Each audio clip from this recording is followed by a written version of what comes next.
ask for that music to be sent to the States. I like to start everything with some rock guitar. It's a very nice way to do things. Well, Madam Chair, thank you for the opportunity to speak. And for the sponsors of today's conference, thank you very much for bringing me from the States. This is my first visit to the region and my first visit to Sri Lanka. I'm having a delightful time. You're taking very good care of me, so thank you for giving me this chance. So my topic is the projection of soft power through military diplomacy. I'm going to narrow it a little and speak specifically of the role of military education in building soft power networks that enable some of the things that the preceding speaker talked about so eloquently. So this slide really tells you everything I'm going to talk about. The first thing is that in the United States, one of the things that we have devoted an enormous amount of military spending to over the last century is the development of a career-long education system, which we call the professional military education system. It's a key part of our way of training our officers, but it's also a key component of our outreach to our allies around the world. Our goal is to improve international capacity and to build cooperation between U.S. forces and those of our friends and partners around the world. So you can tell from that setup that this is going to be a very U.S.-focused sort of talk. I don't want you to take from that I think this is the only model. This is the only model I know because it's the one I work in. But I think many other countries have similar outreach methods. So treat what I'm going to talk about as one way of wrestling with the challenge of how we build an international soft power network. So these are I've broken this down into sort of four pieces. Why military soft power? What's the point of that? What programs do we use in the U.S. to support this? Does it work? And kind of figured I have to tell you that. If it doesn't work, you don't want to follow any of this, right?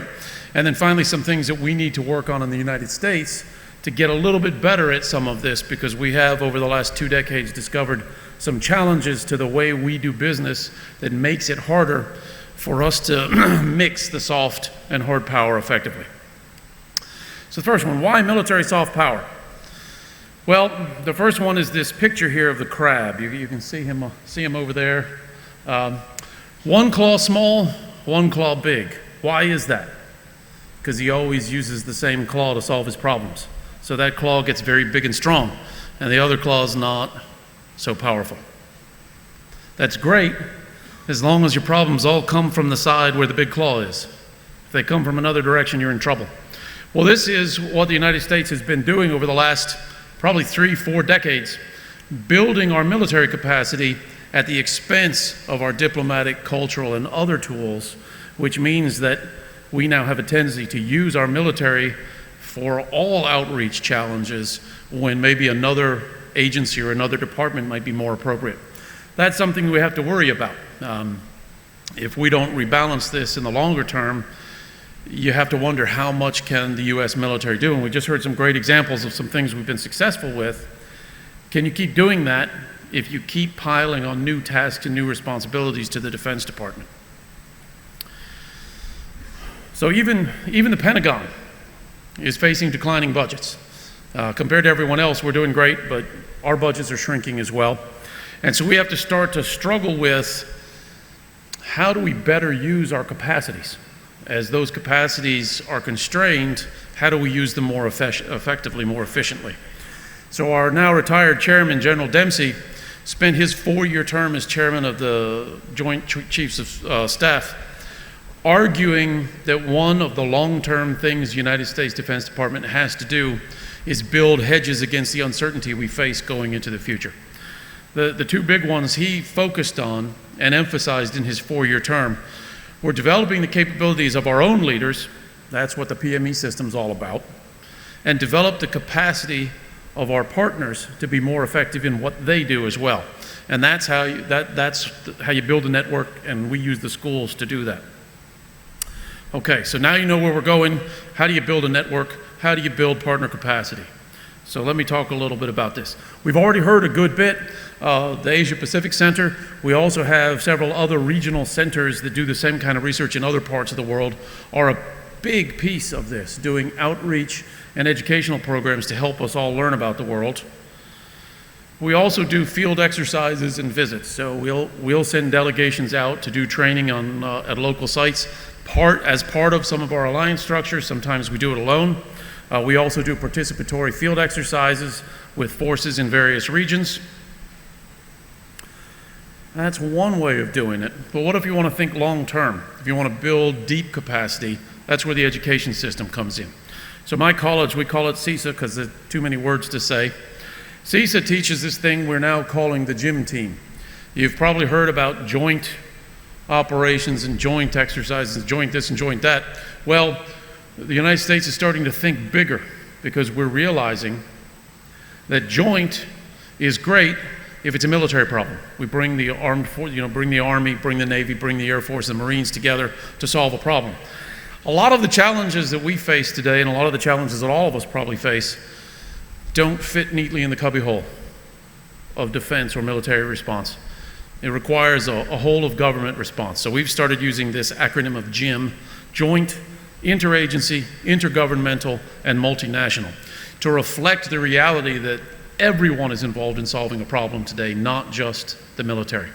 And so our student body is drawn from across the United States government. That's the half of it that's American. The other half of our student body is drawn from military and civilian officials of various partner nations. And you can see the list from last year. We had 32 countries participating in our student body. That's good for us as well as for our partner nations. Americans, you may have noticed if you met some of us, have very strong opinions about everything, and we pretty much always assume that ours are the best opinions, and we don't always listen so well. In my classrooms, we have no choice but to listen to one another because half of our students are international, half are Americans. That means that the odds are even. And so that gives our international students great courage and great opportunity to share their deep experiences with us and teach us how they think about the world. That's a very powerful thing.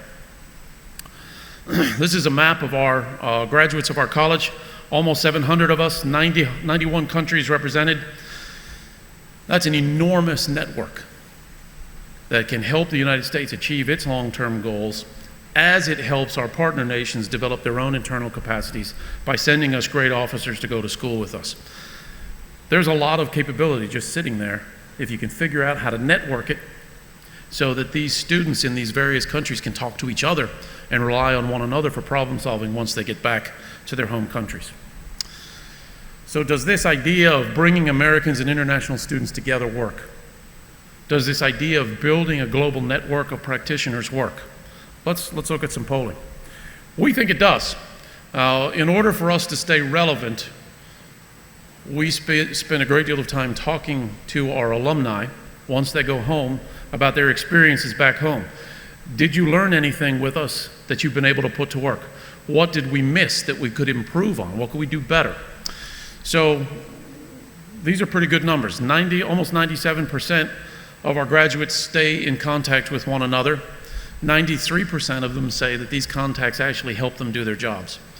Just to give you an idea, the other colleges at NDU, and I had the same practice or experience out in civilian universities, most colleges do a survey of their graduates, and they're delighted to get 13 to 16% responses on their surveys. We're getting 92, 93% responses. So that tells us that our students are still engaged with us and with one another, and that they had some experience in the American military system with our educational program that was of value to them, okay? 82% say that they've already been able to improve practice at home, and 54%, so over half of our students, have materially affected policy or doctrine or legislation in their home countries to improve what they do working on counterterrorism. So I think it works. It's a pretty good thing. I want to introduce you to some of our graduates just to give you a sense of where they come from, what they learn. Didier Dako, he's actually the Vice Chief of Staff, I believe, in Mali. He was a student of ours many years ago in 2010. He did his thesis on responding to the Islamist challenge in northern Mali. When he gets home and he gets off the airplane, the defense minister's waiting for him, say, how was school in America? And he said, well, it was good. I wrote my thesis about improving our chances in northern Mali. He said, great, you're the commander there, go. use your thesis, solve the problem for us. So that tells us that the students are able to take what they're learning in our program and apply it immediately and successfully on the ground. That's pretty cool. Major General Tariq from Pakistan, 2 years ago was a student of ours. He's now one of the 6 division chiefs in ISI. He wrote his thesis, as you can see here, about how to deal with the Tariq Taliban. After the Peshawar school attack, Prime Minister called him in and said, I need to know how to solve this. And he got this phone call 3 hours before he had to go see the Prime Minister.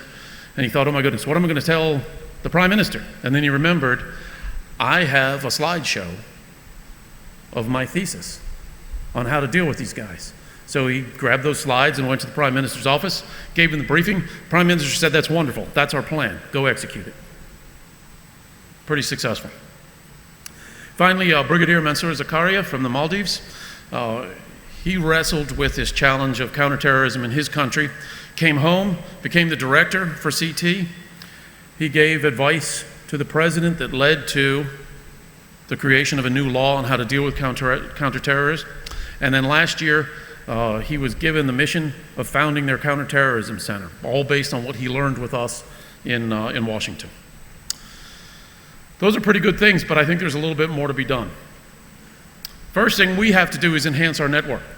I made the circle over the United States green in this one so you would notice it.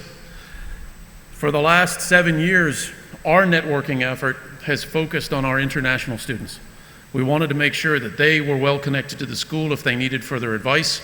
We wanted to make sure that they were connected to one another so that they could use their experiences to enhance one another's performance at work. Over the last 2 years, though, we've realized that we've left an important player off the table. We haven't been focusing on our American graduates. Those graduates will end up being deployed all over the world on various missions. Shouldn't they remember and stay connected to their international fellow students so that when they show up in the home country of one of those fellow students, there's an immediate plug. They can plug in right there, boom, and get to work with someone that they already know. So that's something we know we have internally to improve so that we continue this solid cooperation between American and international students. We need to continue to grow. Now, when we started back in 2003, there were only 13 students. We graduated 174 last year, so we're making progress. We think that's very important, both for the international students and for the Americans. This gives lots of different experiences and a very broad network of professionals around the world to work with and to learn from. Final thing we have to do, remember that picture of the crab? We've got to figure out how to get the little claw as strong as the big claw. So in the United States, over the last couple of years, we've started to wrestle with some of the challenges that we actually heard in the last speech, that so many new taskings and responsibilities have fallen to the Defense Department. It puts a lot of stress on soldiers and sailors and Marines to do their job, their primary job of securing the country, because they're doing all these other things. So Secretary Gates several times went to Congress and said, one of the things that you have to do, Congress, is to give more resources to the State Department and to aid and to all of the other agencies who do the outreach and diplomacy that's so important, that they're the ones that really are the key focus of soft power. That my military guys can't do all of that. So we have to figure out domestically for ourselves how we rebalance this better so that we make maximum use of our military capacities to enhance soft power, but we don't demand of our military men and women that they carry the whole burden. So that's what I talked about. In the U.S. Army, you tell them what you're going to tell them. So I gave you an agenda, then I told you, and now I'm going to tell you what I told you, which is those 4 things. That's to make sure you're paying attention. I think this military piece of soft power is absolutely fundamental to make the rest of the soft power capacity work. I think that our educational system, our colleges, and our research centers are absolutely vital to the effort. I think it works. Our graduates have told us through their performances and through their reports back to us that it works. They're much more effective because they had the chance to come to school in the United States. But I think we could do a little bit more to get better at it. And with that, I guess, don't ask me questions yet. We have one more talk. But thank you very much for your time.